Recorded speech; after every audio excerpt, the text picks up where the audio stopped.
Welcome to Barnyard Language. We are Katie and Arlene, an Iowa sheep farmer and an Ontario dairy farmer with 6 kids, 2 husbands, and a whole lot of chaos between us. So kick off your boots, reheat your coffee, and join us for some Barnyard Language, honest talk about running farms and raising families.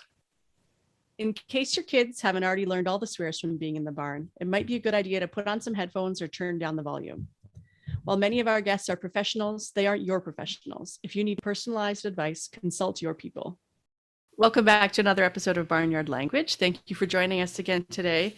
So I think Katie has both a lamb report and a new puppy report. So go, Katie, tell us all the things. Lamb update we had. Well, so Jim has been complaining about how long it has taken the rest of the ewes to lamb. And so we had 2 sets of twins born Easter morning and 1 set of twins born yesterday morning. And the weather update ties into that, obviously. It's supposed to be 63 today and beautiful and sunny, and 51 tomorrow, and then 75 on Saturday, and then in the low 50s, high 40s for the next 2 weeks. Right. So lots of yo-yoing. Yeah, I'll let you know how fieldwork is going. On the pup date, she's doing very, very well. She is into everything. I don't know in the sequence of recording, Katie, if people actually know that you got a puppy, because I think we talked about it in an interview that might not come out till later. So I bet you got a puppy. Yeah, we had an 11-week-old purebred Aussie Shepherd female pup. She is red. And was this a planned? Yeah, it was a breeder I had contacted in October of 2020 who messaged me on Saturday the 16th. Wait. No. The 9th. I know what day it is. And wanted to know if I was still interested in a pup, so I picked her up the next morning. And so you had lots of warning and also no warning. Yes. We've been talking about getting a herding dog for several years now with the cattle and the sheep and the general short-handed nature of our farm. I had put my heart dog down 3 years ago now, 3.5 years ago. He was an Australian Shepherd, and so I knew I wanted another Aussie, but knew that this time we wanted one that would actually be useful beyond being real cute. And she is very, very interested in livestock and very, very interested in herding the children. And are they interested in that? No, not really.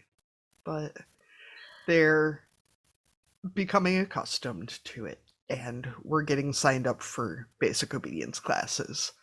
And hopefully at least the girl child will be able to attend that with me, I think. So I did have an issue, Katie, because when we have talked before about our Patreon, we said that people at a certain level of Patreon support for the podcast would be allowed to name future animals. Now, I don't know if puppies were included, but did you ask our patrons if they had any input in the name, or did you just go rogue and name this puppy without our supporters' input? I guess I did go rogue. If anyone would like to add their name to the tremendously long name that this poor dog already has, I was going to name her Darby, and this may make me sound like a loon, but she told me that her name is Bailey.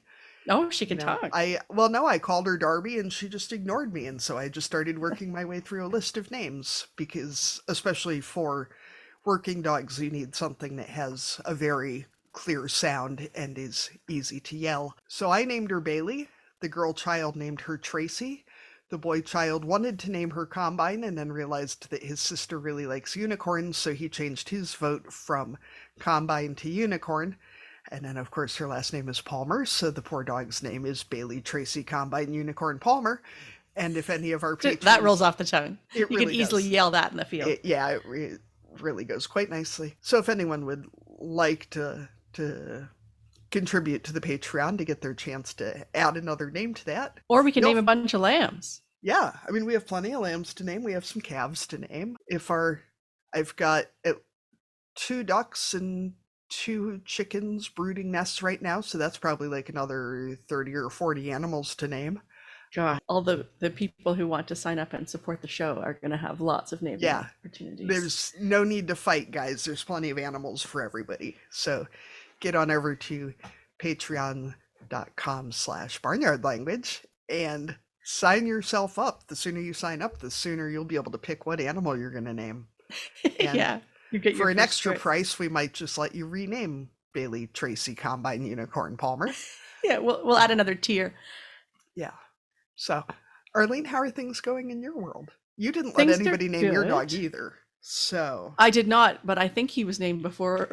Oh no, maybe not. I can't remember when we set up the Patreon. So, yeah, maybe we're both guilty of going rogue on dog names. I already had a lot of people in my house trying to contribute to that list too, so it gets a little more complicated. Yeah, so spring feels like it's coming. There's no field work happening here yet either. We still got a little bit more snow, but it has melted again, so it didn't last long, but it was pretty. Updates in the barn is that I said a couple weeks ago that my husband was doing a 4-H club, and that was a judging club.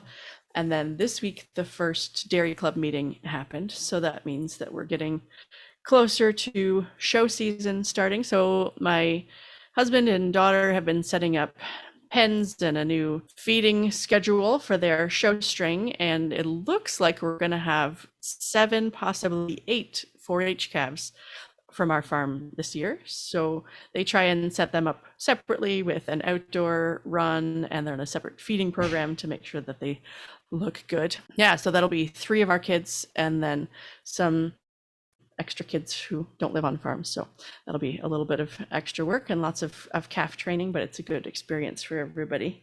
And so we're just through Easter weekend, and I was, we had done the Easter egg hunt and stuff, and realized that I hadn't decorated for Easter, which is probably the 3rd year running. It feels like since the pandemic, I just kind of gave up on that idea. I did decorate some for Christmas, but I've got a bin upstairs with Easter decorations, and I look at it and I'm like, nah, why bother? I'm just gonna put the stuff out and then have to take it back in again. So apparently I've given up on decorating. So I'm not ready to fully get rid of the stuff, but at some point I may have to actually open it up and decide if I want to keep any of those things or not. well, I feel like it's hard too to get motivated for those holidays that are like something that you maybe spend 2 or 3 days celebrating. I mean, Christmas or, Hanukkah or whatever, you kind of have a month around it that's a celebration. And, And especially Independence if you're not Day. hosting a gathering, Yeah. lots of times I'm, going over to my in-laws or maybe to my parents. And yeah, if we're not having anybody here and it's just us, it feels like. And when my kids were little, they seemed to be more into it and wanted to get the stuff out. And now I'm like, do you want to decorate for Easter? And they shrug their shoulders. And so I do the same, and we just don't bother. Yeah, I actually realized I got 3 egg dyeing kits this year and did not dye any eggs because I thought about it. It's a pretty messy task. Yeah, the 4-year-old, the 5-year-old, and the 11-week-old puppy, it just didn't seem. And as ridiculous as it is, we have 17 hens, but they all lay brown eggs. So the idea of having to buy eggs, Yeah, because the paint them dyes bright don't really colors, take and then nobody will eat them because no one in our family will eat store-bought eggs now because we're Oh, so we've gotten spoiled. spoiled. Yeah. Just seemed really pointless. Yeah, I think egg decorating is probably one of those things that in warmer climates is a really good idea because you could do it outside. But to do it here out on a picnic table or something in the April or sometimes March weather is not all that appealing. So Yeah. that sometimes it doesn't happen for us either. I think I tend to blow out the eggs because that feels less wasteful, right? I think I might even have some in those bins of Easter decorations of eggs that I blew out last year and then we never ended up decorating. So I'm ahead of the game for next year if anyone wants to dye eggs, but it didn't I happen this saw year either. at the store they had white paper mache eggs, and I think maybe that's what we'll do next year because they're not really that much more expensive than buying a dozen eggs. Yeah, that's true. And they won't get broken, and you don't have Yeah. to cook them. Yeah, they're not going to So, get crushed in little hands. yeah, that seems ideal. maybe. Yeah, that's a good option. Yeah, and then you can hold on to them better too, right? Yeah. They're a little bit more stable for artwork. Yeah. So should we introduce our guest? Yeah, do it. All right, here she is. And Katie, if you swear on this show, that's totally fine. And if you... I read that and I was like, thank you, Jesus. I hate censoring myself. Yeah. We've had a couple guests who were like, we don't swear. And it was just like, okay. I mean, kudos to them. Okay for them. That's fine for them. There's been so many podcasts where like they've cut some like good stuff out because I let the word shit fly. And I'm like, really? No, we have a swear warning at the beginning and tell people if their kids are listening to put on headphones or, their kids can hear it. Yeah. So you're going to hear it at some point. Yeah, that's right. That's part of the warning. If they haven't already heard it in the barn, it's not our problem. Yep. Today we're talking to Katie Dotterer, also known as AgvoKate. And if you are a farmer on social media, you probably already know her, but we're going to let her introduce herself a little bit with the same question we ask all of our guests. So we start our show, Katie, with the question, what are you growing? So this can cover crops, families, businesses, anything in the world. So what are you growing, Katie? I am growing two things, really. I am growing a business that I've always wanted to start, and I'm also growing myself. There's a lot of self-growth happening these days. Those are both exciting things. Yeah. So what is your business? My business is AgvoKate, and it is a kind of a play in my name because I go by, my full name is actually Catherine, but I go by Katie or Kate. And so I've always been and love to advocate for agriculture. So that's why the Agvo comes with the Kate. And so that business is advocacy. So I do some contract work with some PR agencies to advocate for agriculture. And, I do advocating on my own. Whatever opportunity I have, I always capture those, what I call teachable moments, whether I'm at my family farm or somebody else's farm or something that I just know that people aren't super aware of that aren't in agriculture. And then another big portion of AgvoKate is my educational side to it, which is teaching Spanish. And I think we'll get into that a little later. And I'm also working on offering ESL, English as a second language, as I do have degrees in both Spanish and English as a second language. So Katie, before we get any further, I see your steel cow painting back there. Yes. They're actually based about 15 miles from ours. So it's cool to see it like in the wild. Yes. I love steel cow. I have her clocks everywhere in my place. Yep. We have a lot of steel cow in our house too. Nice. For anyone who's not familiar, it's a portrait of, is it a Jersey? Yes, of course. Okay. Yeah. They're a square painting with a solid background and a portrait of an animal. She has chickens and goats and hogs and things as well as clocks and Christmas ornaments. And I guess I will just put her website on our page now that I've, totally advertised for her. We should get her on the show too. That'd be cool. So Katie, I actually found you through a mention of your farm Spanish class in the Dairy Girl Network. Is that where I saw you?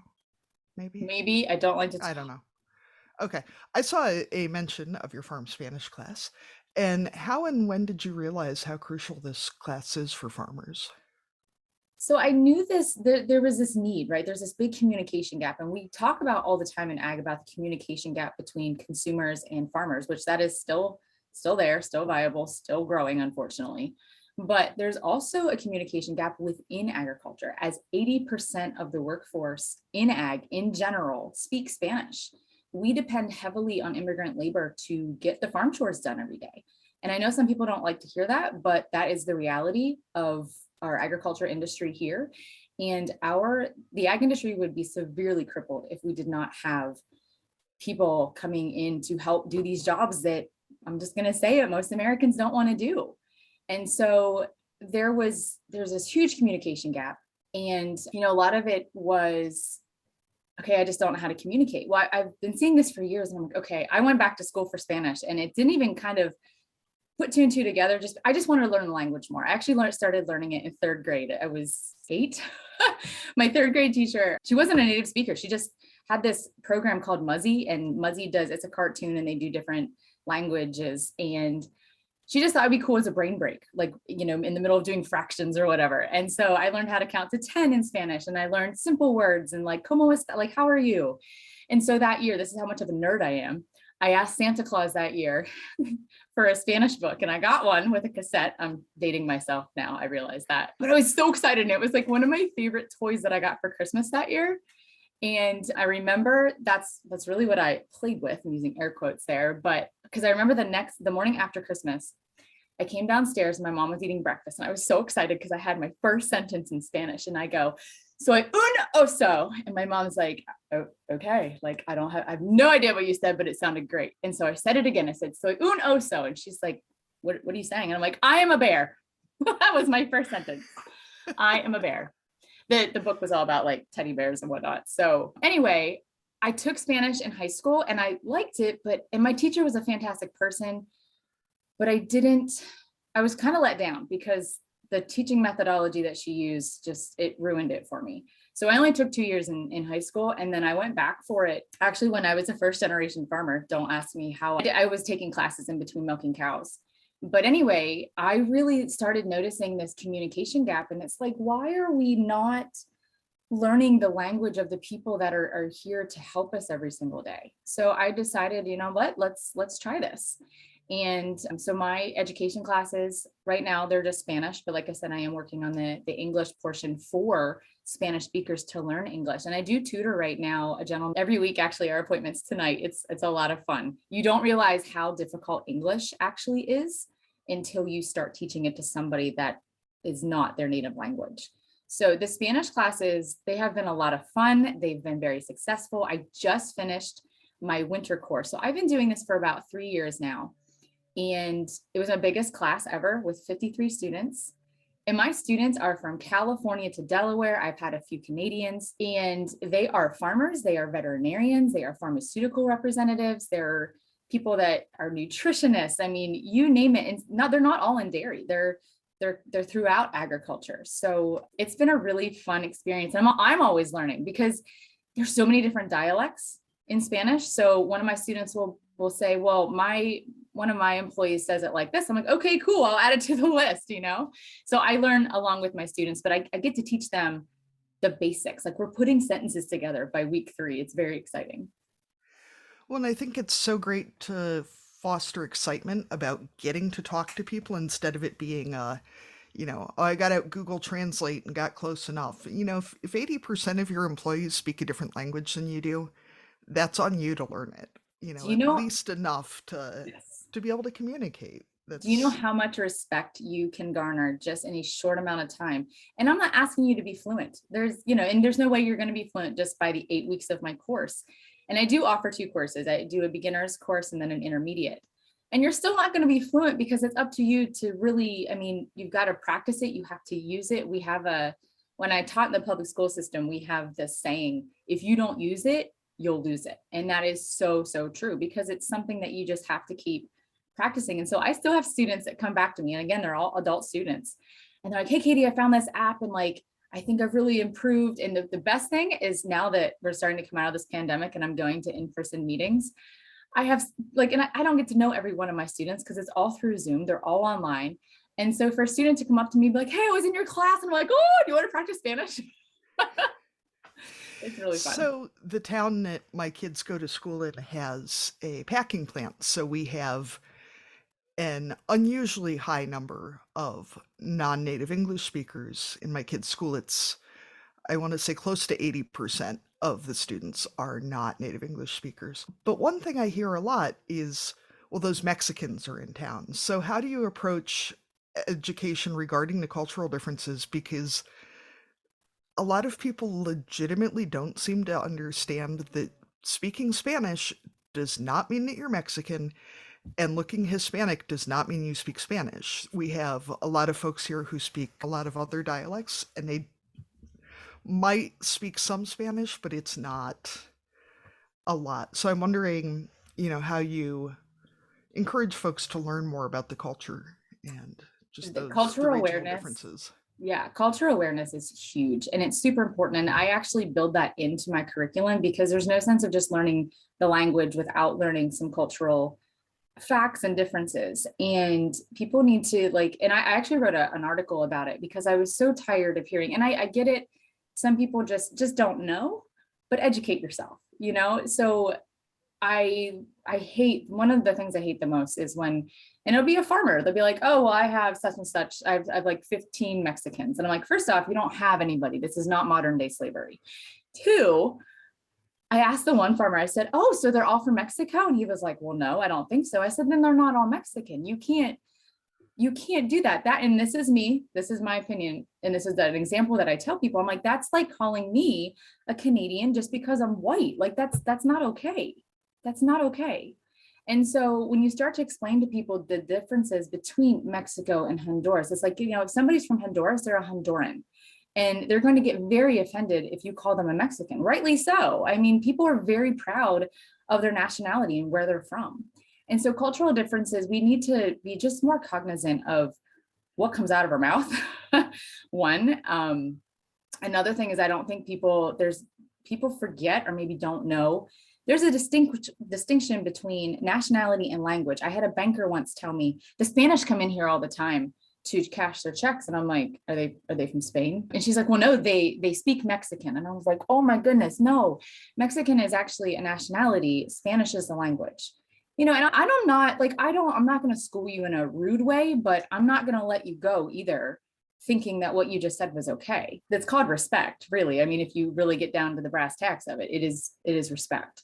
So cultural awareness is huge. And culture is more than just the language. It's their beliefs. It's somebody's, you know, what they like to do for fun. What do they do in family? I don't think we think of it like this, but I love to give this example because some people are like, wait, what?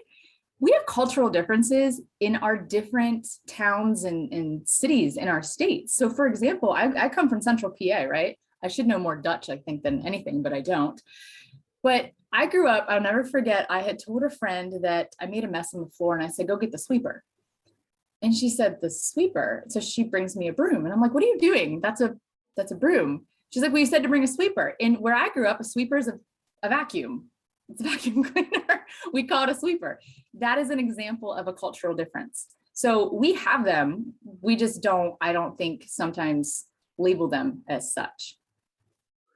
Well, I think too, you know, in the upper Midwest, the battle between casserole and hot dish is so heated and vitriolic. And Yes. then folks turn around and say, well, all these Mexicans, and I'm like, they're Guatemalan. Mm-hmm. And I've literally had this conversation with folks and they're like, well, what's same thing? I'm like, Yeah, you no, can it frustrates me legitimately to no spend end. time arguing about hot dish versus casserole, but you can't differentiate two very different countries. Like, Yes. Yes. ugh, Mhm. anyway. Yeah. Ugh. Get a hot take on that one, I'll tell you that. But I do need Have to some know, feelings Katie, is it about a hot dish? Or... Here on the East Coast, we do say casserole. I don't think anybody calls it a hot dish that is from like Pennsylvania. It's casserole. Yeah. As the Canadian host, I will say I've never called anything a hot dish unless it was like it burnt my hands. Then it would be hot. Literally a dish that was hot. We joked that I had to get a passport to move up here and marry my husband. I'm a whole 2 hours from my hometown. Ooh. And once told someone that I was a mail order bride and they thought I was serious. Because my husband is related to everyone in this area, you know, so it's like, yeah, you had to go, you know, out of the area to find a wife. Yeah. And where I grew up, it's a casserole. Many people here would say it's a hot dish, and they will get heated if you call it the wrong thing. Wow. So, Got it. yeah. So in terms of your gravy sorry, I was versus just ketchup situation okay, with the tater tots. I was going to swing back to the class. So in terms of how you said it's on Zoom, so is it live or is it recorded? Like how can people engage with the class? Yep, it is. It's live right now. Well, it's live, but also recorded. So Right. Those that can make it live, join the live class, but every single class is recorded. And once you're a registered student, you get access to a password protected page where you have 24/7 access to access it and that's the recordings, that's the materials and resources. I do give homework. I don't give a lot because I understand that as adults, we have a lot on our plate, right? We have families, we have a job, we have a farm, we have, a bunch of different things. So it is there. And then I actually leave it up for a minimum of 4 weeks after the class ends, because I get it. Things happen. I mean, I've had students that, especially this last go around with companies starting to kind of pick up the pace with the pandemic dissipating a bit. And so I've had a bunch of students that were like, Katie, I just can't keep up. And I'm like, it's cool. Like and actually I extended it 6 weeks just because my class was so big. And I didn't want my students to be anxiety ridden of getting this stuff done, because I only assign, it's 2 classes a week. So it's 2 hours a week. And then I only assign homework on it's Tuesdays and Thursdays. On Thursday, because that gives you more time to get it done. And it's not much. It's maybe a page or 2 of sentences, and it's tying together everything that we've learned in class. And that's grammatical concepts with vocab, and all the vocab. The cool thing about my class is it is specifically tailored to agriculture. So our first vocab list is cow, milk, tank, things like that. Not bear. No, we don't go into bear. Maybe I'll go into the wildlife sector at some point, but not right now. Yeah. So it is. And I will say though, I have a waiting list for the next class, which is amazing, but my schedule is filling up with a very new, cool opportunity that just came my way. So if people want to take it in the spring, I'm going to offer fresh recordings. There won't be a live component other than office hours. I still want to be available to students. And I'm very flexible to say, hey, when can the majority of you meet? And if somebody can't meet during my office hours to ask a question, we'll find another time. Like, I'm that serious about, I want you to learn this language. I want you to have fun with it. And I want you to use it. So if people are interested in the spring, it is going to be recordings, but office hours will be live. And then my goal is to offer the live ones again in the fall, because everybody wants to have fun in the summer, and I get that. But the live will be in the summer, in the fall, and there's something else I was going to tell you about that. I don't remember, but yeah. That's all right. It'll come back. So can you tell us a bit more? You said you're from Pennsylvania, right? So I'm assuming you grew up on a dairy farm. Can you tell us a bit about your background in agriculture? Absolutely. So I grew up as part of the 3rd generation on my family dairy farm, which is still in operation today. And that is in Clinton County, Pennsylvania. And my 95-year-old grandfather still goes to the farm every day. So he's the 1st generation, him and my grandmother. I'm very fortunate, by the way, to have 3 of my 4 grandparents still with me to this day. But they started the farm in 1951 with 15 cows. And then out of the 6 kids they had, 2 stayed, which was my dad and my uncle. So they make up the 2nd generation, and each of them had 3 kids. So I'm the oldest on my side. And then, so anyway, the 3rd generation is there, which is my brother, my sister, my 2 cousins. And then there's actually a non-family member who's actually also part of the business. But it's pretty cool because the 3rd generation at my family farm is all female, except for my brother and the non-family member. So very proud of that. Very proud of my family farm. They're very progressive. So going from 15 cows to they're milking about 1,000 cows. So every time I go home, I feel like there's something new, whether it's a grain center or a manure pit or a barn or whatever, but they're always progressing and they're always thinking, okay, what's next? So yeah, I grew up, and if you would have asked me, in high school, my goal was to go back and be part of that 3rd generation.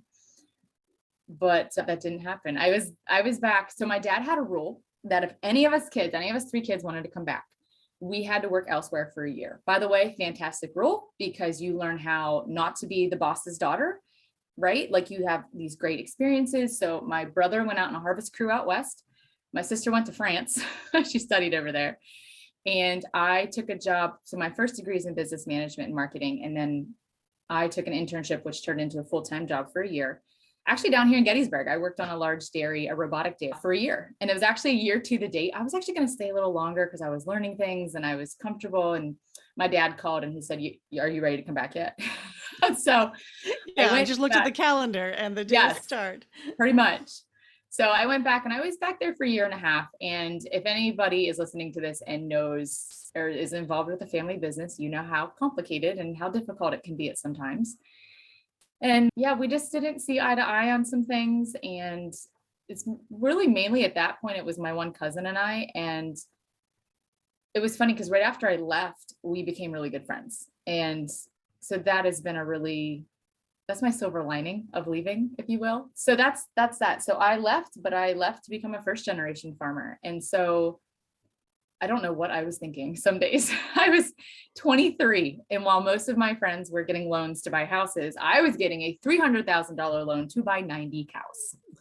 Of course. Yeah. You're a farm kid. So I was a first generation farmer for 12 years up until actually this last year. So if this question is too personal, you can tell me to shove it. But you have been open on social media about your divorce, and I'm assuming that that was part of the reason that you're not farming anymore. I know in agriculture specifically, divorce can be extra difficult because it ends up involving businesses and families on a totally different level. So do you have any advice or words of wisdom for listeners who might be in a similar situation or are facing divorce? Know that you're not alone, because it can feel so isolating in agriculture.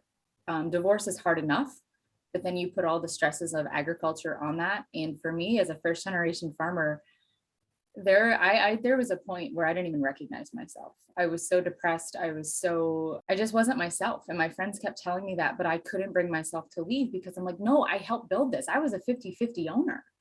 And so, when we started with 90 cows, and when I left, we had a total of 800. So that was all young stock and everything.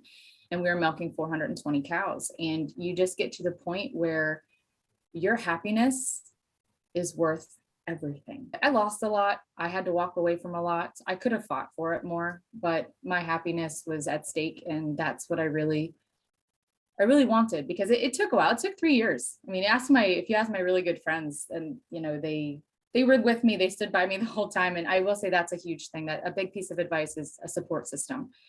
And it doesn't have to be your family, because sometimes family isn't the best support system. It's friends, it's complete strangers that you might meet through Instagram. And that's happened to me. And when I had posted about the divorce, and I got a lot of some flack about that. And one, I never aired the reasons behind that divorce, but I felt like I had to, because when you put yourself out on social media, I felt an obligation to do so. One, two, I was the contact person for my farm. So people were starting to contact me last spring about farm tours and when is your ice cream open? Because I'd also started an ice cream business. And I'm like, you guys need to know I'm not there. Because it was also not making me feel very good, right? Because it's like, I'm no longer a part of this, and I don't need reminded every single day that I'm no longer a part of this. So that's why I made the post that I did. And I remember crying myself to sleep that night, just because I was so overwhelmed with the amazing support and I had over 200 some comments just on the post itself. And and the amount of people that reached out, both male and female, that were like, I don't know what happened, but I feel like I'm stuck. I'm in a similar situation. So if I can help somebody on the other side of this, then it was worth it, along with my happiness. And I'm happy. I miss my cows. I do. And I'm very fortunate. And I thank God every day that I still have my family farm, because I think this would have been a lot harder. But I mean, if you're listening to this and you're going through something similar, know that you're not alone. You can reach out. You can even reach out to strangers. You really can. And because I wouldn't wish this on my worst enemy of what I went through. So there is light at the end of the tunnel, as cliche as that sounds. It seems like, too, one of the biggest complications is that, especially with livestock or with field crops, you can't just walk out. You still have 400 cows that have to be milked. It's, you can't just be like, see you later. Yeah. Well, I guess you could, but I was going to, I thought it was going to happen a year sooner than it did, because just things, they just weren't good. But that was when the pandemic started. And I remember my team. So we had six, I don't like to call them employees, because they were more of a family to us than anything. And I just remember them, we had a team meeting, and we were discussing COVID and, precautions and new protocols and whatnot. And I just remember one in particular, she was just crying. And, because healthcare in Latin America is nowhere near what it is here. And so she was just scared to death for herself, for her family, not only her family here, but her family back in Honduras. And I just couldn't go. I just couldn't do. So I stuck it out another year, because I couldn't leave my team. I couldn't leave the second family that had been with us for over 10 years. And some people that, on the outside, they won't get that because they've not lived that. But it's also that farm. It's like I looked at those beautiful Jersey cows and I'm like, how can I ever leave them? How can I ever leave this beautiful farm? But you just get to the point, and I had been told this and I just kind of put it on the back burner, but it's so true. And I tell people this that are struggling, nobody can tell you when the right time is to go. Only you will know that. And when I look back at because I actually did a post on the year anniversary of me moving out, I look back at that and it's almost like an out of body experience. I'm like, how the hell did I have the courage to do that? What, like, it's almost like, again, it's like watching myself move some of my stuff out. And I get chills talking about it because I still can't believe I did it. And if this past year was a rocky one, but this past summer, I'll tell you what, it was growing up on a farm, best childhood ever. But this past summer was the best summer I've had yet of my 36 years. But I think mainly because there was a sense of freedom. And again, I won't go into the personal aspects of the divorce, but even just, I mean, I love dairy farming has been me my entire life, but not having that responsibility of cows every day.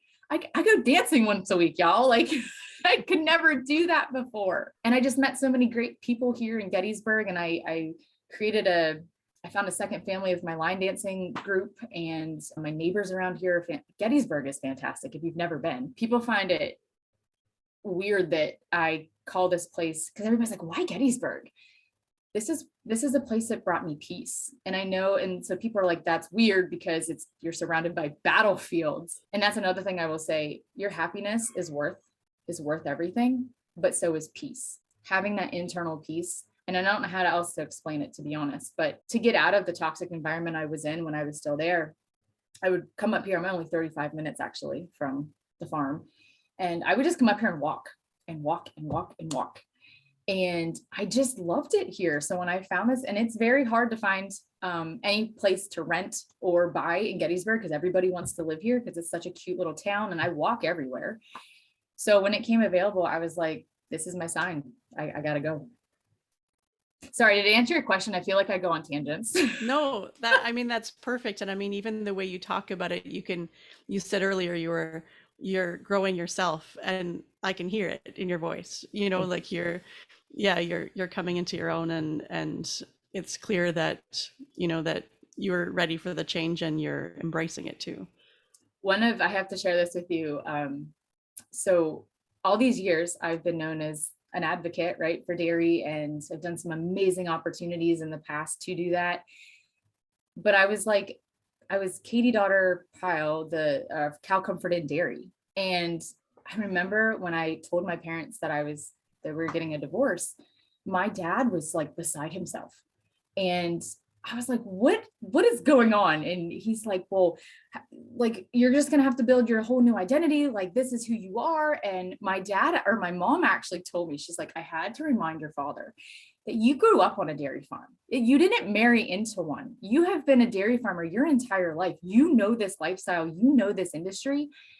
And I think I'm doing a decent job convincing my dad I'm going to be okay. The divorce was final in June. And then that wasn't enough. I decided to quit my full-time job teaching. Teaching doesn't pay that great, but the benefits are pretty good. And so when I told my parents that, my dad was like, why?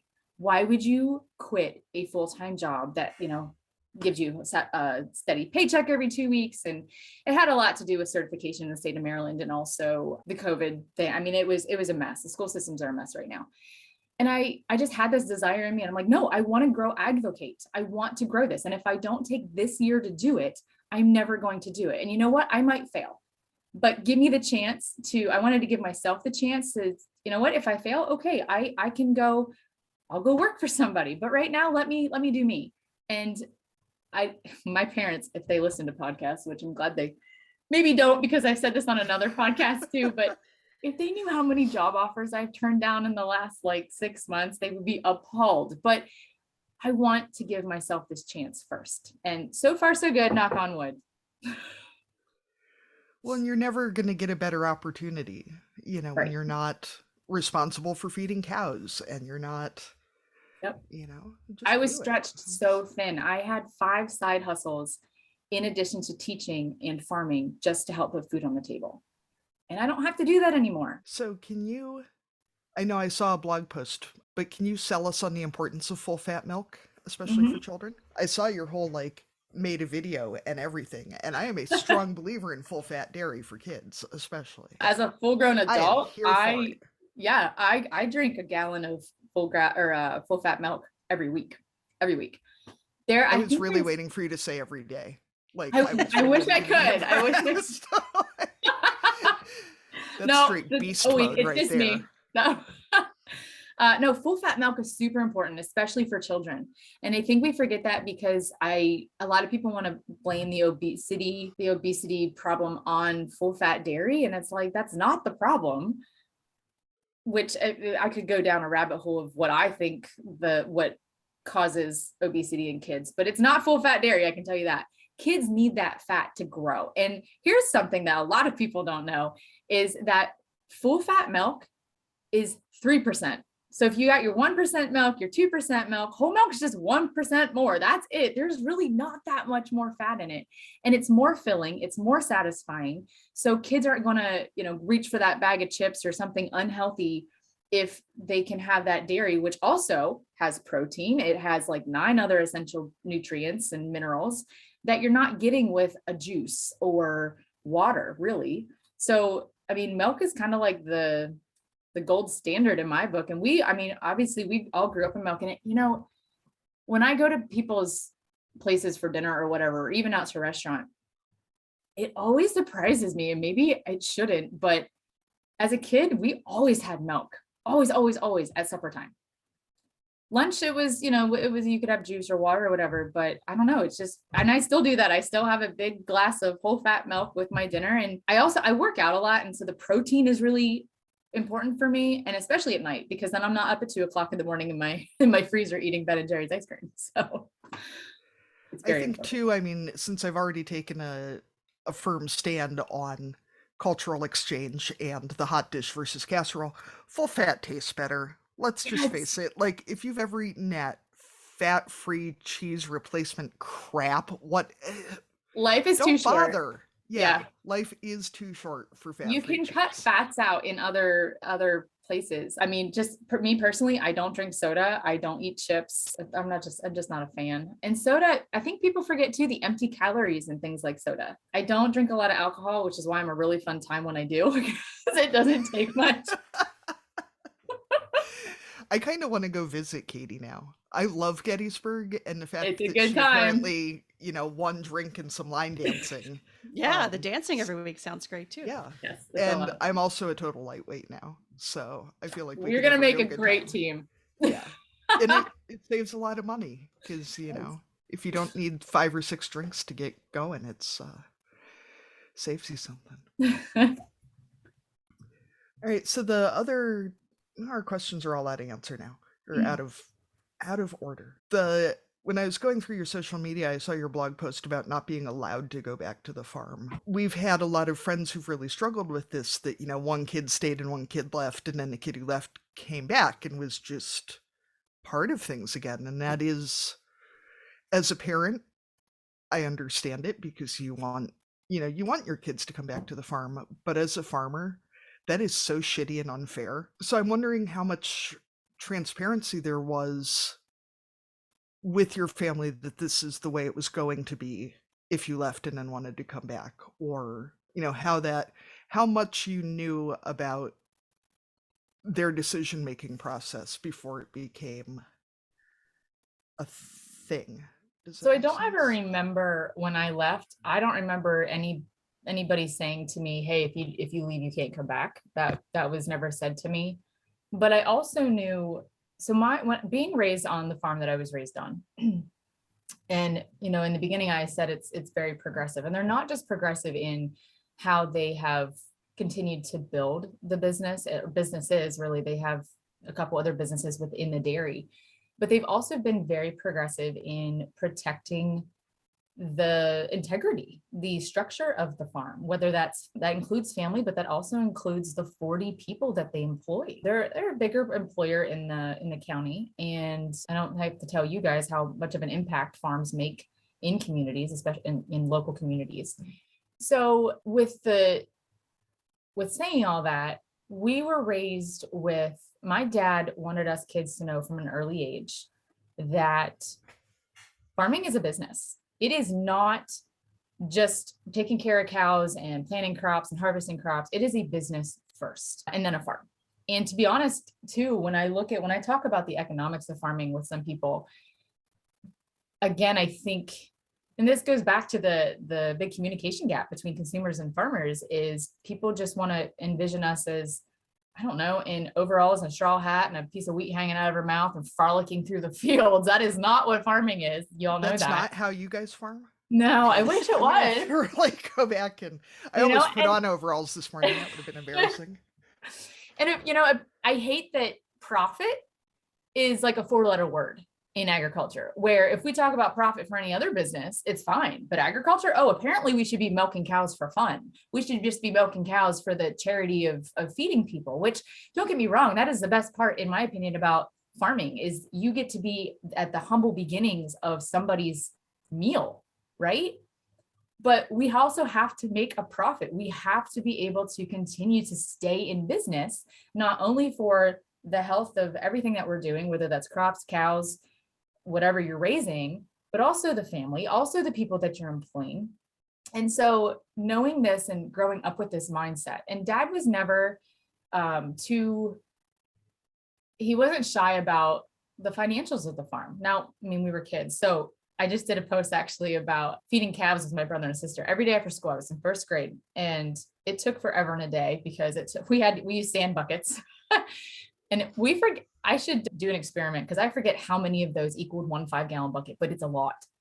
And you know how cheap those are, right? I remember so many times I'd have a sand bucket in each hand of chopped corn going out to the cat or with the heifers, and the handles would break. And so anyway, we got paid $10 a month to do that. And so I still am not a huge fan of math, but when I learned math in second grade, I was like, okay, this isn't computing, Dad. And so I had my first business meeting with my father at like the age of 7. And I'm like, this isn't fair. These wages are not fair. And, I'm really glad. I don't like it when people tell me, oh, well, I have all these kids for free labor. And it's like, don't treat them like that, because they're not going to want to return to the farm. You have to put a value on this hard work that nobody else wants to do. So anyway, we did get a raise. I forget how much it was, but we only saw the $10 a month because everything was being put into a savings account, which is, by the way, also how I bought my first car and my first motorcycle in cash. So All that cat feeding paid off. Yes, it did. So to get to the point of your question of not coming back to the family farm, I guess I kind of always had in the back of my head that if I did want to return at some point, it was not going to be an easy process. It wasn't going to be like, hey, I'm home. What's up? Not happening.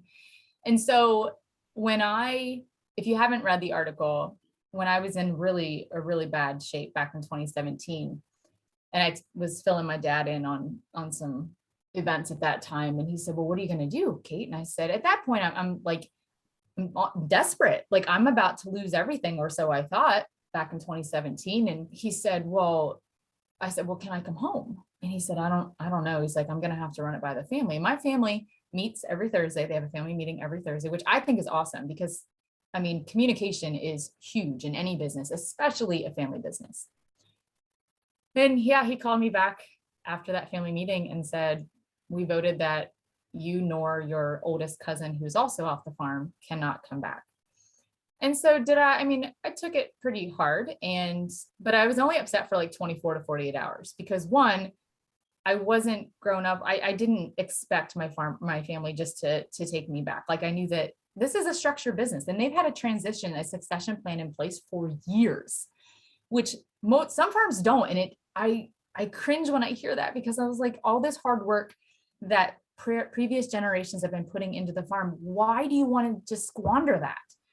Let it, have a plan that it's going to go to that next generation. And so anyway, I think too, because I've had a little bit of blowback on that article, because some of my friends remember that, like, well, you had said at one point that you didn't want to come back and Clinton County wasn't for you. And I was like, okay, well, you weren't in my shoes in 2017.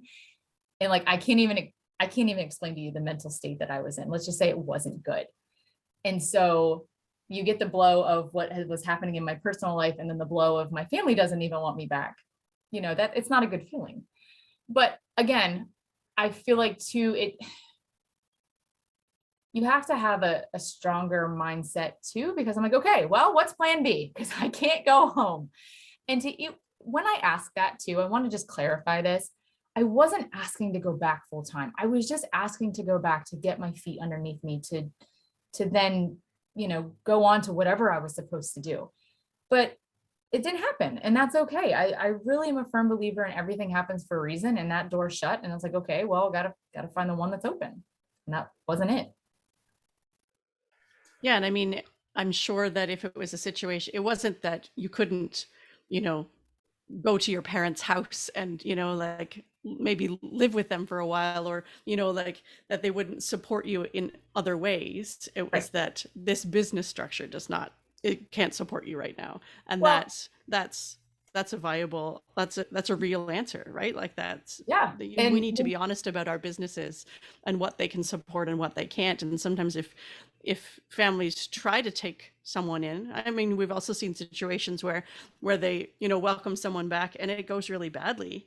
And then, what have you got then? Because then you've upset the person who was running things, the person who came back, it wasn't a good fit, and maybe they left for a reason, and now everybody's upset, right?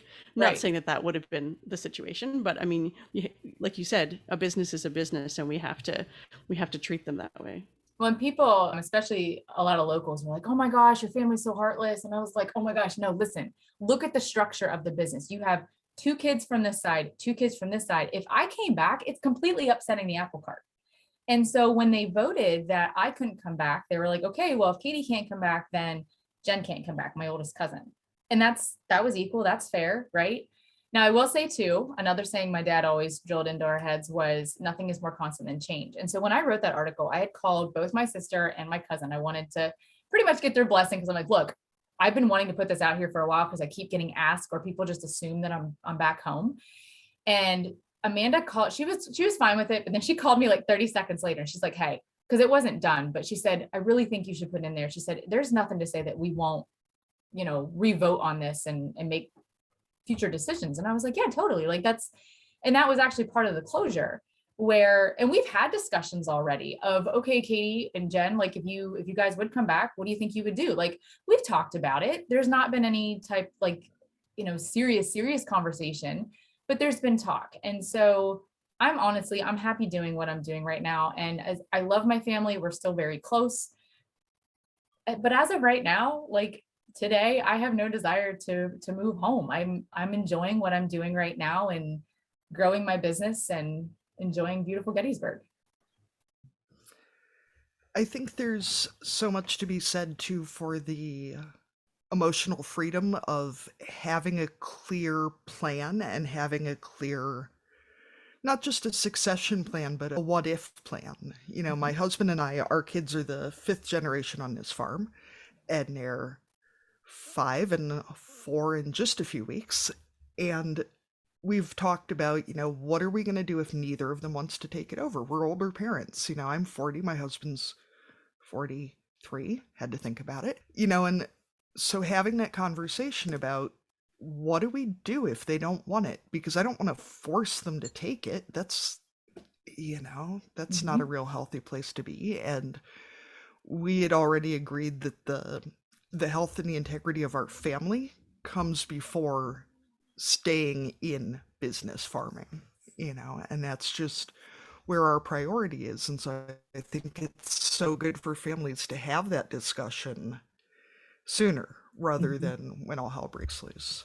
And I think I think we should go ahead. I've witnessed a few people that stay in the family business too, just because they feel obligated to, but yet they've had these dreams that they've just never acted on because they didn't want to disappoint their parents, or maybe it's just easier, or you've got to do you.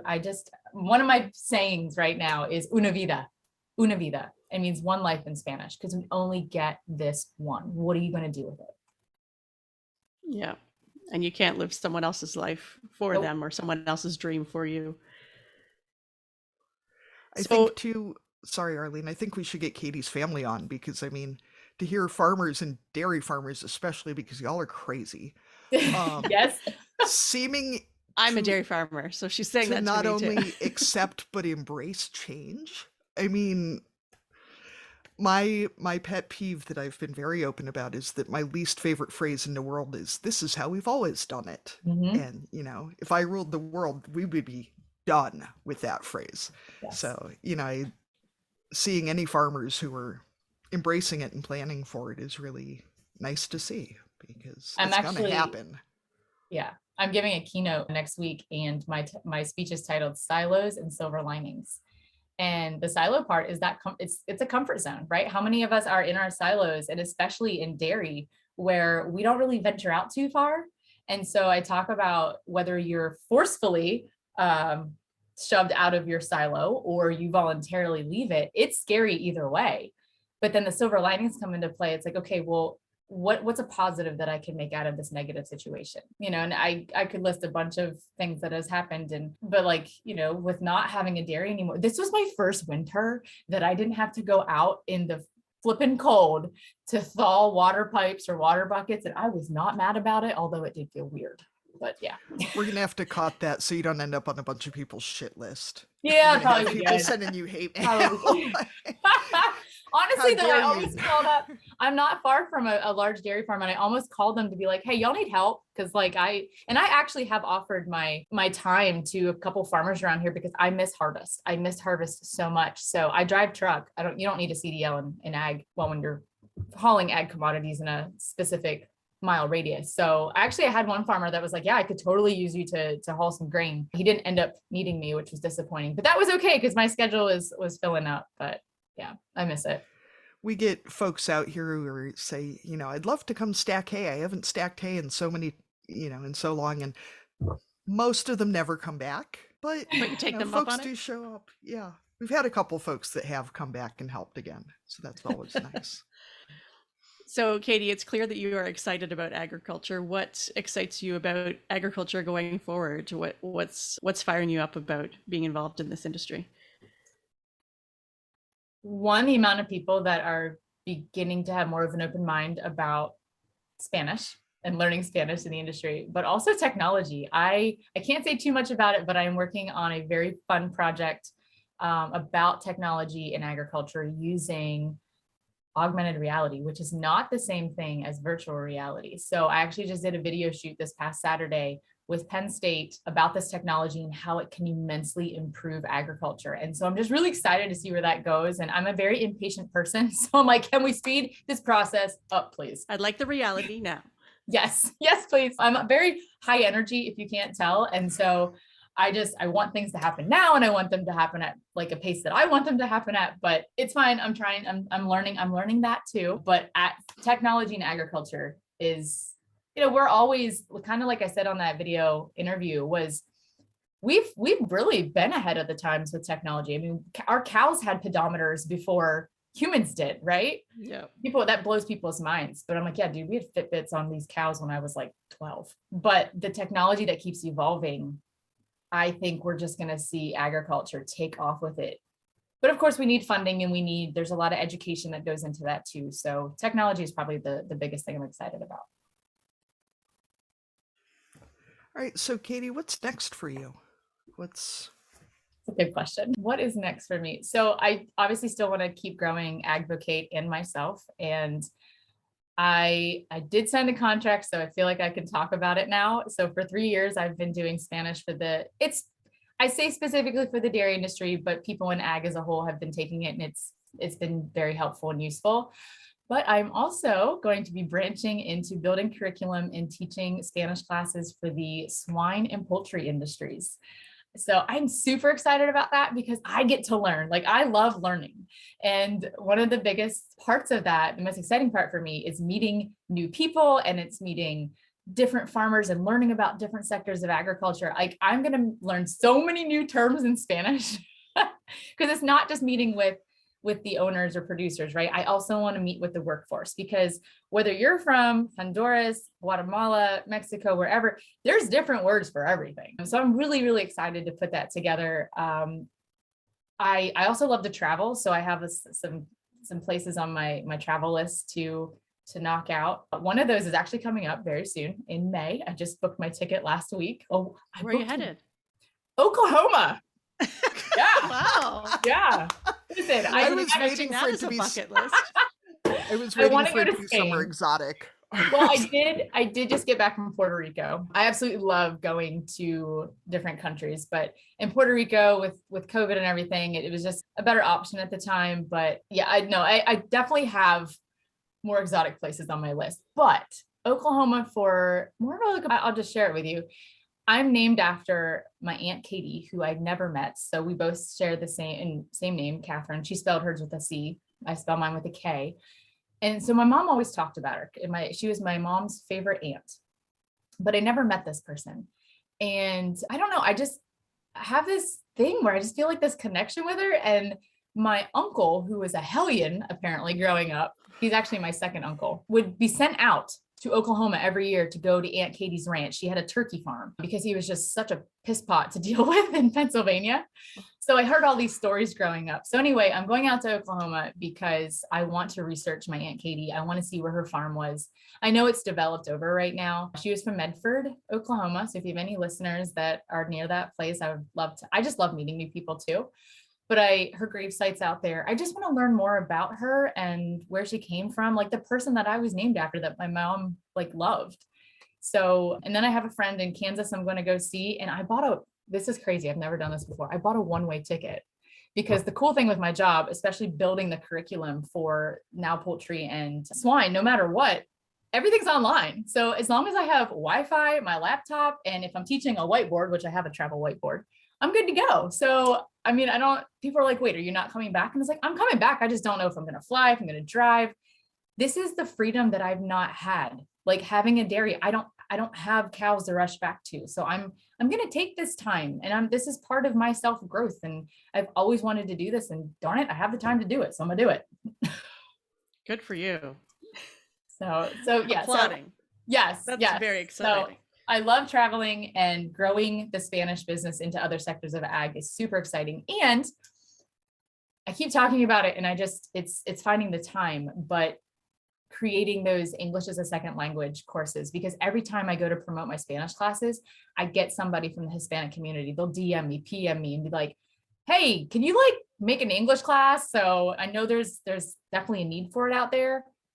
And like I said, the gentleman that I would love to tutor that in person, but I don't have a private jet yet. So I can't do it all, but that's where I'm planning on going, and dancing. I'm never not going to dance. I'm going dancing tomorrow night. Actually, I line dance a lot. Katie, I feel like we need a platonic language learners match system for the folks who are trying to learn English and the folks who are learning Spanish, because I'm actually doing online Spanish classes, but trying to find folks to converse with is more challenging. And this is my big question for you, and I didn't even put it in our list. How do we improve our accents if, say, we've learned plenty of terminology through years of study, but our accents are so horrific that people still don't understand us? It was really an eye-opening shocker when I realized that if people had thick accents in English, and it makes it hard to understand them, that it was possible that I would have a thick accent in Spanish, and that would be why people didn't understand me, because it honestly didn't occur to me that having a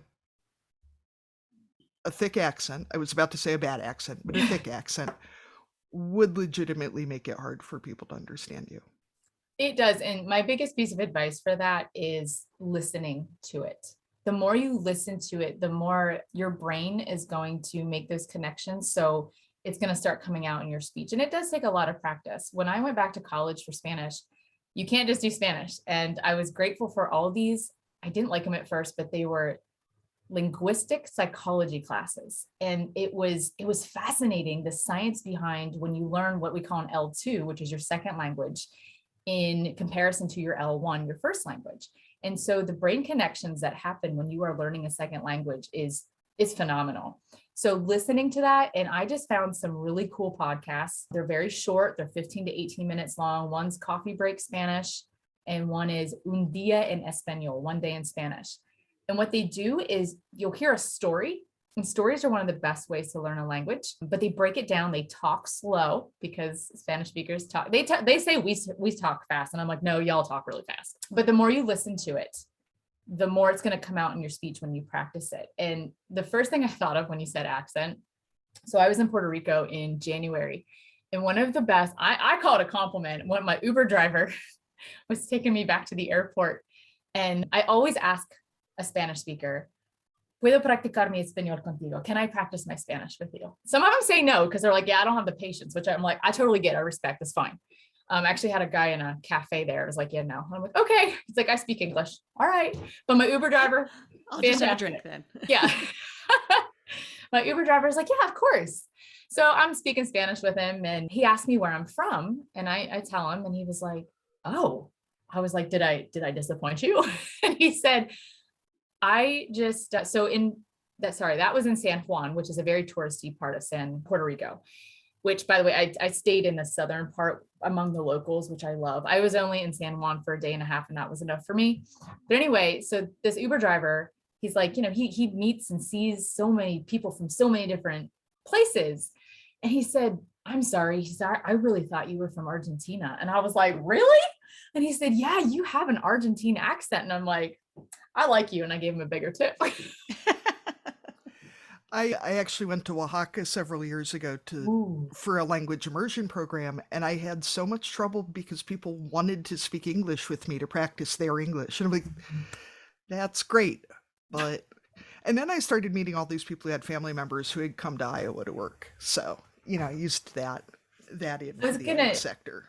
I was going to say, if you're in agriculture and you do have a community of Spanish speakers, and maybe this is something we start, but something that you can get together with them a couple times a week. And like, I was spoiled because every day I had my team that spoke Spanish, and they were not afraid to correct me on certain things, and I would do the same thing with their English. But that's really important to make sure that you are communicating with native speakers. Although I will say too, the Spanish that you learn as informal education, I guess you would say, is not the same. It's like jargon, right? I always make the example of I wanna do this, or I'm gonna do this. That is slang for us. And so when a Spanish speaker hears that, they literally think WANNA is a word, and it's not. So anyway, it's fun because you'll learn a bunch of different dialects and words when you practice with native speakers. Oh, so we ask all of our guests, if you were going to dominate a category at a county fair, what would it be? And categories can be real or made up to ensure that you win. A dance. Or if it was like baking, I feel it. I'm like the cheesecake queen. I love making cheesecakes, even though they're temperamental AF. I love to make cheesecakes, so we'll go with that. Delicious. I feel better and feel safer too, that I know it would not be made with like low fat fake cream cheese shit with stabilizers in it. Full fat cream cheese and We're sour probably cream. Gonna get hate mail from some bizarre small sect of fat-free dairy lovers. Yeah, whatever, that's fine.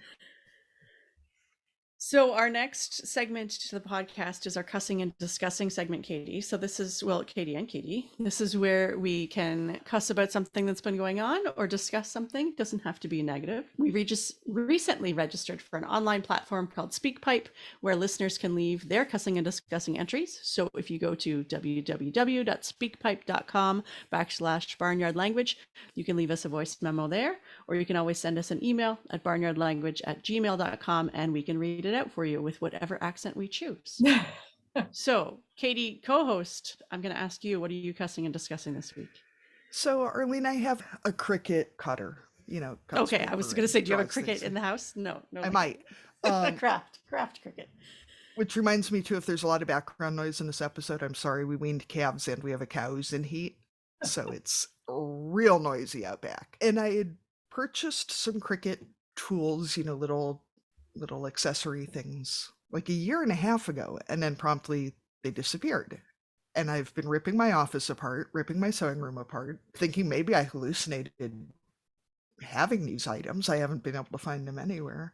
And came across a, 593 hacks for making your life better or whatever, and was paging through it because you never know when you'll find something useful. And it said something about, you're on page 500. yeah, that little, not a pocket, a little cubby in your Cricut for storing your tools. And I thought, I didn't know there was a little cubby. And I went and I opened it up, and apparently at some point I did know that there was a little cubby because that's where all of my stuff has been hiding in the Cricut I've been using for the last year and a half, and just forgot that there was a cubby. So, upside, now I have all my tools back. And you've recorded where they are, so yeah, you can and listen back. I've put in a good word for 500-page tutorials about how to make your life better because one of them was actually useful. So, Katie, what do you have to cuss and discuss? I hate grocery shopping. I hate it. So I really actually need a personal assistant. And since I don't have one, I'm like, I've got to outsource something. So for the longest time, I did Instacart here and there during the pandemic. And I loved it because I was like, oh my gosh, all I have to do is like enter my grocery list and it shows up my door. But it's kind of expensive, but Instacart kept bugging me with these stupid freaking emails and shit. And they were just like, if you pay this membership fee, you get your delivery fee, blah, blah. And I didn't do it for a while. Well, I kept using Instacart and I was like, well, this is stupid. So I finally signed up for it. And it's the best thing ever. Like, I just absolutely, like, I would cry if I lived in an area where I couldn't get it because it's one less thing I have to, like, if you think about grocery shopping, guys, how much time does it take you to leave your house? Like, well, first off, make your list, leave your house, go to the grocery store, get behind I don't want to say old people because people just meander in the aisles anyway. You're like, dude, I got shit to do. Can you move, please? Like, I'm on a mission. Like, when I go to the grocery store, I have a list written down and I'm like, go, go, go. And then anyway, it's like, almost an hour and a half, 2-hour ordeal. Like, who has time for that? I do not. With everything that I have going on, especially building this business, I'm like, okay, you know what, Katie, you're not paying a personal assistant, so we're going to do Instacart. So before this podcast, I signed up. I have it's a $99 a year thing, but you don't get the delivery fees. And there's another discount at this. I didn't even care. Like, so I'm getting groceries here in like 2 hours. I'm very excited about it. They're just going to come to my door. I'm going to put them away. And that'll be that. So that's what's on my plate, literally.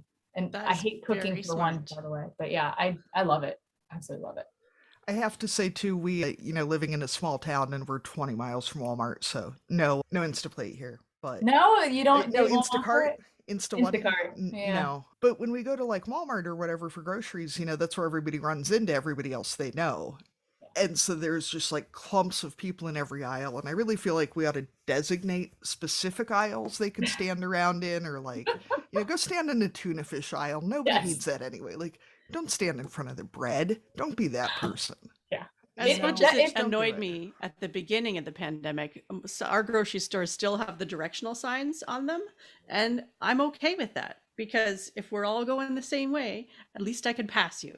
It's when you had the two people stopped on both sides who are going opposite directions pre-pandemic. So if they leave the arrows on, I'm okay. It means I have to double back sometimes, but I can manage that as long as I can keep moving. That's smart. That is smart. But it just does. It frees up so much time. And yeah, so I'm pretty happy with my decision. It's a minor decision, but there's something else I was going to say about that. It just, these days too, with cooking for one, it's like, it's a pain in the ass, really. I mean, I eat a lot of seafood because it's very easy just to do like one salmon fillet or, something. Yeah, it's not frozen in a hunk. Yeah. So I have to say, too, $99 a year is like $8 a month. It's well worth it. Well, and if I actually did the math too on that, and it's like by the time you get in your car, with fuel to get there, to get back, or just in the time, like that is, I think, one of the biggest things I learned this last year. And I always knew it, but to really, really understand there is a value on your time. And that goes as far, like when I have different rates, whether it's a speaking rate or a translation rate. And people, if I get anybody that's like, oh, that's too expensive, well, then move on. Like, I don't, this is my time and I'm spreading it against like, right now, 5 different things. So anyway, I'm very excited to get my groceries. Very excited. I will say too, I've started doing like curbside pickup for stuff. And that first time that I got my 6 bags of softener salt and my 50 pounds of dog food, and I didn't have to put them in the cart or out of the Yes. cart, amazing. Yes. Because When somebody just came out and put it in the car for me. when I had a cat, I did Chewy, and that they did that, and that was awesome. I was like, nobody's gonna be staring at the struggling girl trying to get like all this cat litter and cat food in her car. But yeah, that's the little things. All right, so Arlene, what do you have to cuss and discuss this week? So we recently went on a plane as a family, first time in a long time, and I'm cussing baggage fees because they suck. And I mean, so they don't want you to put bags on the plane basically because they charge you for it. So it was like $30 or $35, I think, a bag. So there were 6 of us. We're a big family. So we each had a carry-on, we each had a personal item, but then all the flights are full. So then they want you to gate check your bag. So it's like, well, if you didn't charge me for the bag in the first place, I would have put it under the plane. And then they have to take extra time to then ask people to volunteer to gate check their bags so we can tag them and they'll meet you at your destination. It's like, imagine that. If you could just let me put it in the plane in the first place, then I wouldn't have had all 4 of my kids pulling their stupid rolly bags. I would have packed 3 big bags and we would have been fine. So yeah, airlines, don't do that. Have you ever flown? I don't think so. I don't travel a lot in the States, or I mean, well, I guess pandemic times, I don't travel much anywhere, but It's one I of the haven't, big, no. it's one of the big reasons I travel Southwest is you can actually check 2 bags free. 2. Whew. And It's still the get real that lap of carry on. luxury right there. Yeah, because I was looking at a discount carrier here in Canada for our recent trip, and you had to pay for your carry-ons, and just on that alone, I was like, never mind, I'm not flying with you. Can't do it. No. You can't. Southwest, as a business person, when I first read Southwest, like their mission statement and like how that company came to be, they're smart. I mean, it's not just, it's just how they run things. And yeah, that's every flight, 2 free check bags. So just might want to look into it next keep time. in mind. Is your open-ended flight with Southwest? Yeah. Yes. Yeah. Because the other thing they do is a low fare calendar. I got mine for $75. Whoa. Go to Oklahoma as many times as you want. Right? Yeah. With your free bags. Oklahoma is it's one of those hubs that's not very popular. So, because I hate layovers, so I always try to get a direct flight. But I do have, it's fine. It's fine. I'm going out to research Aunt Katie. It's not like I'm going out for a work meeting or anything. So Yeah, that's right. She's not going anywhere. You know, she's not. You know, the other thing about her, can I just tell you, I was going through the family history and I found out she was divorced 3 times. So I was like, I feel like we're kindred spirits, you know? I don't know. It just. Yeah, you were named after her for a reason. Yeah, I think so. Aunt She knew what Katie was sounds up. awesome. She does. The pictures I have of her, she's such a classy lady. And Mom said she was always the fun one. She went through a lot of stuff. Get this, she got her first divorce was 1928. When women, that was unheard of. Yeah. And I asked my grandmother about it. In Oklahoma. Maybe she moved there later. Yeah. And I asked my grandmother about it and she said, oh, well, her first husband was a womanizer. She was only married to him for a year and was like, peace out, dude. I'm not going to put up with this. I'm not doing this. She also lost a son at the age of 9. He went in for a tonsillectomy and died on the operating table. Oh, gosh. She never had any other children, but she married, according to my grandma, her love of her life the second time. And then he passed away of old age. And then she got married one more time. And they both obviously passed within like 6 months of each other. But yeah, I'm just really excited to see her. Okay, can I tell you something weird? Give it. Yeah. So I'm not one to like really get into like tarot readings or whatever. But if you don't know, I love tea, like hot tea. And there's a tea festival here every year in Mechanicsburg, Pennsylvania, and everything is tea, whether it's tea flavored, you can just sample all the teas.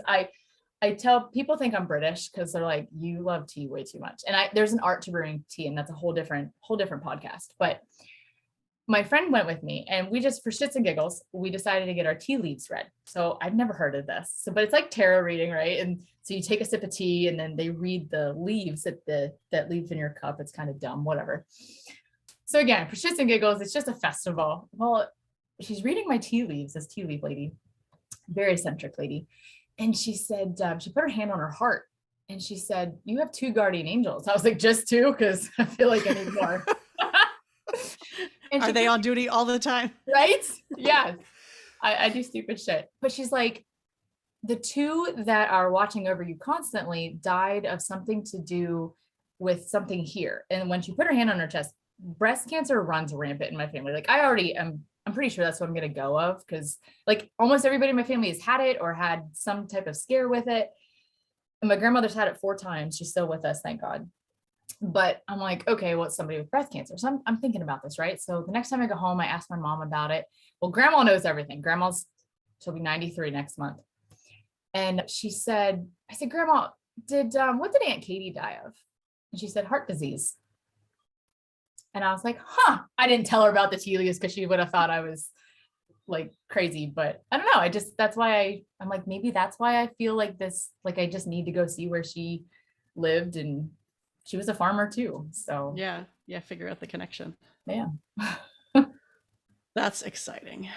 So thank you, Katie, so much for joining us today. And we really appreciate your time. And we know that time has value, like you said, and we appreciate you sharing it with us and with our listeners. She's going to send us a bill after. Oh, that's fine. No, I'm not. $3,000 or something. Shit, end of the podcast. It was worth it. It Oh, was. I really appreciate this opportunity. I really do. Any chance to get the advocacy out there about agriculture and talking. I'm just excited you guys wanted to talk about Spanish too, because there's not a lot of people that want to, and just I feel like it's becoming more of a topic that people want to talk about. So thank you for even reaching out and having me on here. Yeah. So here's your chance. What is your social media handle? How can people find you, find more about classes, all that kind of stuff? Where should we look? Yep. So on Facebook, it is just AgvoKate, Agvocate. I'm not on there as much. I'm more of an Instagram person. So on Instagram, it is _agvocate. And then so you can send me a DM, a PM. But I think the best way to get a hold of me is through my website, which is agvocate.com. Pretty simple. And if you go to the about, and actually I think I have my email right on the homepage, just shoot me an email, and that, for anything, whether it's Spanish, advocacy, or, I mean, really my heart really wants to help those that might be struggling, whether it's a divorce or just something in life, just so you know that you're not alone, and you can totally reach out to complete strangers. And if I can help you, I will. All right. Well, That is awesome. Thank you. Thank you for joining us here on Barnyard Language. You can find us on Facebook, Instagram, and TikTok as Barnyard Language, and on Twitter we are Barnyard Pod. If you want to connect with other farm families, you can join our private Barnyard Language Facebook group. Patreon is a service where you commit to making a small monthly donation, which goes towards the making of this podcast. We would love it if you would become a patron of the show. Go to www.patreon.com/barnyardlanguage to support us. We're always in search of future guests for the podcast. If you or someone you know would like to chat with us, please get in touch. Whoop, whoop.